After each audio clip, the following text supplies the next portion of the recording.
Hello my dear students. जैसे कि मैं आपको ट्रांसलेशन पढ़ा रहा था, वो ट्रांसलेशन में जो हमारे टेंसेज या और सेंटेंस जो होते हैं उनसे पहले कुछ बेसिक नॉलेज होती है, वही मैं आपको करा रहा हूँ। जैसे पहले बी हैव डू इसका यूज बताया, फिर इम्पेरेटिव सेंटेंस बताई, फिर डोंट प्लीज वाले वाक्य बताए, इम्पेरेटिव आते हैं। लेकिन ये मैं आपको आज बता रहा हूँ use of should have, would have, could have, यानी इनका प्रयोग कहाँ कहाँ आना है। क्योंकि अब हम सबसे पहले शुड का प्रयोग लें तो चाहिए, यानी ड्यूटी के लिए, नैतिक ड्यूटी, मॉरल ड्यूटी। क्या सेंटेंस है? वी शुड हेल्प हिम, हमें उसकी सहायता करनी चाहिए। तो ये ट्रांसलेशन में क्या आया? हम के साथ शुड, ये तो होगी हमारा नैतिक कर्तव्य कि भाई हमको हम काम करना चाहिए। जैसे मान लिया हमें उसकी मदद करनी चाहिए, तो सेंटेंस है वी शुड हेल्प हिम, हमें उसको, या कोई और सेंटेंस होता हमें रोजाना घूमना चाहिए, तो वी शुड वॉक डेली। लेकिन अब चाहिए था यानी पास्ट में आ गया, और ये एक शर्त हो गई कि उसे वहां जाना चाहिए था, तो यहां पर शुड के साथ हैव आएगा और ये बना he should have gone there, यानी शुड के साथ हैव और वर्ब की थर्ड फॉर्म का यूज होगा, क्योंकि उसको वहां जाना चाहिए था। ये पास्ट में हो गया और एक तरह से कंपलसरी हो गया, तो तब शुड हैव का प्रयोग हमने किया। अब स्टूडेंट हैव, जैसे उसे वहां नहीं जाना चाहिए था, तो he shouldn't have gone there, ये नेगेटिव आ गया, बस फर्क इतना रहा और कुछ नहीं रहा। तो डियर स्टूडेंट्स, आपने देखा कि what is difference use of should and should have. अब नेक्स्ट है शुडंट हैव हो गया वुड, यदि ऐसा होता, यानी ऐसा होता, मान लिया हम कहते हैं वह यहां आ जाता, तो ही वुड कम हियर, मैं उसकी मदद करता, आई वुड हेल्प हिम। लेकिन अब यहां क्या पर है, क्या है? देखो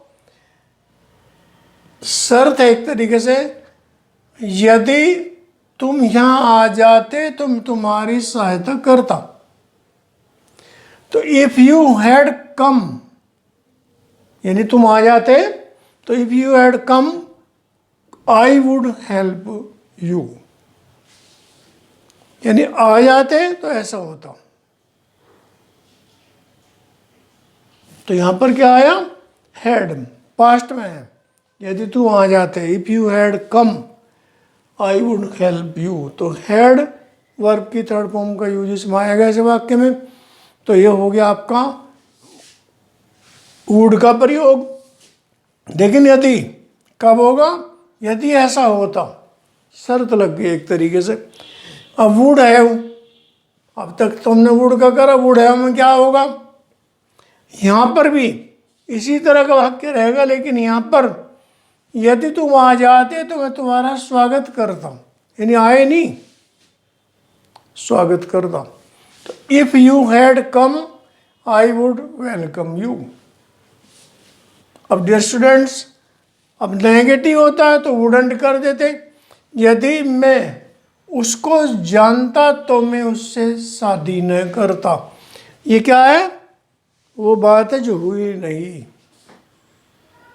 यानी जानता तो शादी न करता, यानी जाना नहीं।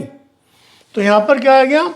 आई, if I had known her I wouldn't have married her, यानी घटना हो गई लेकिन वो कर नहीं पाए जो हम करना चाहिए था हमको। तो इसलिए इसमें पहले सेंटेंस में आ गया हैड, दूसरे में आएगा वुडंट हैव। नहीं हो पाया, कोई बात ऐसी जो हो नहीं पाती। जैसे यदि मैं दवाई ले सकता, यदि मैं डॉक्टर से सलाह लेता, यानी सलाह तो लेनी, और कोई परेशानी हो गई तो हमने क्या कहा कि I could have taken medicine if I would have advised the doctor. Doctor से सलाह नहीं ली इसलिए दवा नहीं ली, यानी जो होना चाहिए तो वो हुआ नहीं।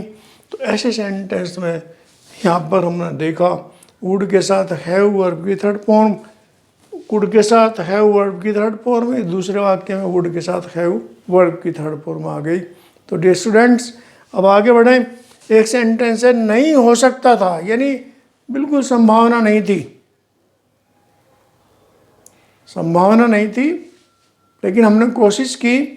जैसे कहा हम उसे नहीं बचा सकते थे यदि हम उसे अस्पताल ले जाते, यानी कंडीशन क्या थी, उसको अगर हम अस्पताल में ले जाते, हॉस्पिटल में ले जाते, तब भी नहीं बचा सकते थे।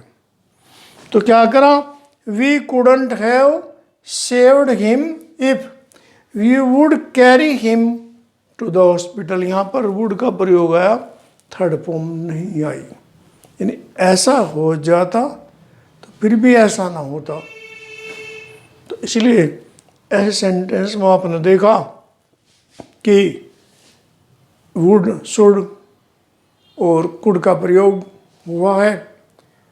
ये इनको ज़रा ध्यान से पढ़ें आप डियर स्टूडेंट्स, क्योंकि ये बेसिक नॉलेज है और ये आपके सदैव काम आएगी। और लास्ट में मैं कहता हूँ कि अगर आपको ये अच्छे लगे हैं जो नियम मैं आपको समझा रहा हूँ तो आपसे रिक्वेस्ट है कि मेरे चैनल को शेयर करें, सब्सक्राइब करें और लाइक करें। Thank you for watching.